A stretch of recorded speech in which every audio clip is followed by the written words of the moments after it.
আস্তে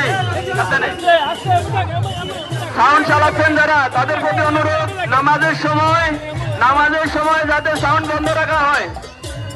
সামনে মোড় আছে, ডানে যাবে, আস্তে আস্তে ডানে যাবে। যারা সাউন্ড চালাচ্ছেন আপনাদের প্রতি অনুরোধ নামাজের সময় যেন সাউন্ড বন্ধ রাখা হয়। সাউন্ড যাতে নামাজের সময় বন্ধ রাখা হয় অনুরোধ জানাচ্ছি। আস্তে আস্তে মোড় ঘুরবে, আস্তে আস্তে মোড় ঘুরবে, খুব সাবধানে।